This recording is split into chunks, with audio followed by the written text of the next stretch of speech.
दुनिया में लोग सबसे ज्यादा प्यार अपनी पत्नी से करते हैं और पुरुष अपने पत्नियों से बहुत ज्यादा प्यार करती है। क्योंकि दोनों का जीवन की प्रकृति में से जुड़ा हुआ रहता है, ये दोनों एक दूसरे के बिना एक दिन तो क्या एक घंटे भी नहीं रह सकते हैं। ऐसे में पति पत्नी की प्यार की कहानियां हम सभी को पढ़ने ही चाहिए। क्योंकि कभी ना कभी तो हम लोग पति पत्नी तो बनेंगे। ऐसे में हस्बैंड वाइफ लव स्टोरी हम सभी के जीवन में एक सकारात्मक सोच के साथ अच्छी पहल करने की जिम्मेदारी को आगे बढ़ाएगी। देव नाम का व्यक्ति की शादी अरेंज मैरिज के तौर पर शालिनी से हुआ था।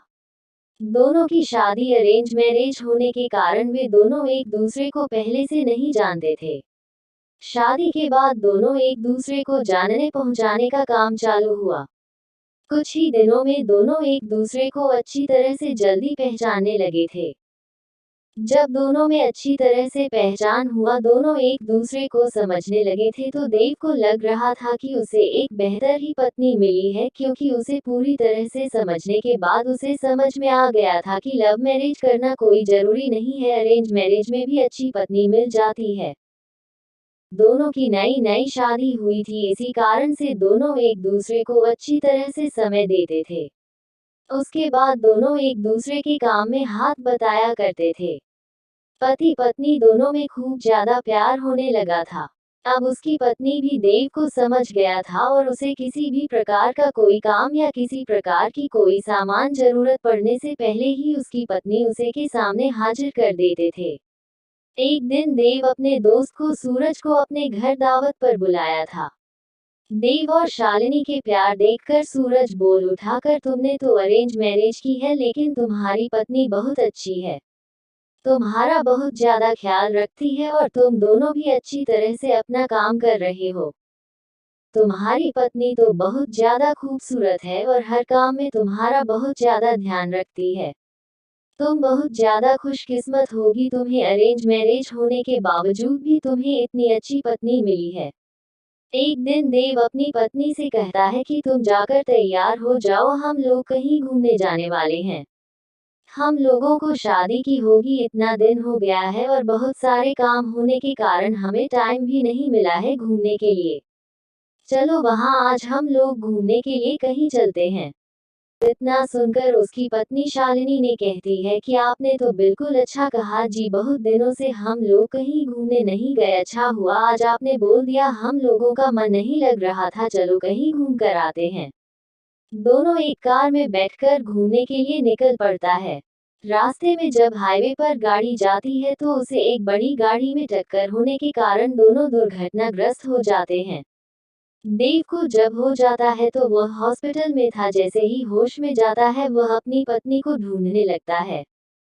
तभी को अपनी पत्नी को ढूंढते ढूंढते दूसरे कमरे में चली जाती है, जहां वह देखती है कि उसके सर अथवा पैर में तो दोपहर में बहुत ज्यादा चोट आई है। देव घबराकर डॉक्टर से पूछता है कि मेरी पत्नी की तबीयत ठीक तो है, क्या वह सही हो जाएगी ना? तभी डॉक्टर कहता है कि तुम्हारी पत्नी की पैर की नसों में ज्यादा खून निकलने के कारण पैर को काटना पड़ा है, वह नहीं चल सकती है। इतना सुनते ही शालिनी की आंखों में आंसू आ जाता है और कहता है कि मैं तो आपके ऊपर अब बोझ बन गया हूँ। उसके बाद देव कहता है कि ऐसा कोई बात नहीं है, इतने दिनों से तुमने मेरा ख्याल रखा था, अब मेरा फर्ज बनता है कि मैं भी तुम्हारा ख्याल रखूंगा। अब दोनों साथ मिलकर अपने घर की तरफ रवाना हुआ। घर जाकर दोनों एक दूसरे के बिना ना रहने की कसम खाई थी। फिर उसके बाद फिर वह अपनी जॉब को छोड़कर घर से ही वर्क टू होम मतलब के वर्क फ्रॉम होम किया करता था। साथ ही घर रहकर अपने पत्नी की मदद तथा उसके देखरेख में उसका मदद किया करता था। इसी तरह एक दिन फिर सूरज देव का दोस्त उसके घर आता है और कहता है कि तुम तो आप घर के काम करने लगे हो, तुम्हें बहुत अच्छा बिजनेसमैन हो, तुम अपनी जिंदगी क्यों बर्बाद कर रहे हो एक लड़के के कारण? तुम अपनी दूसरी शादी कर लो, चाहे तो इसे भी अपने पास ही रखो, लेकिन तुम कंपनी में चलो काम करो। इसके बाद देव कहता है कि मेरी पत्नी से बढ़कर मेरी जिंदगी में कुछ भी नहीं है।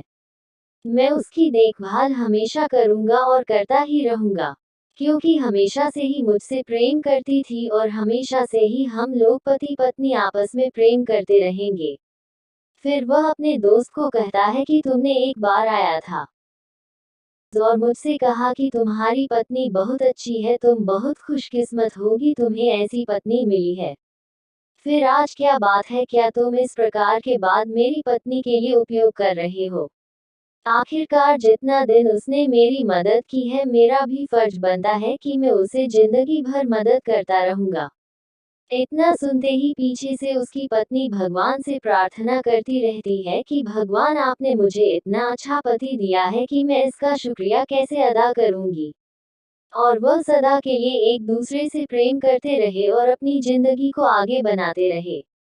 इसलिए मेरा मानना है कि पत्नी चाहे जैसे भी हो, उसे कभी नहीं छोड़नी चाहिए। और पत्नी को कोई तकलीफ होती है तो उसका साथ देना चाहिए, ना कि उसके साथ छोड़ना चाहिए।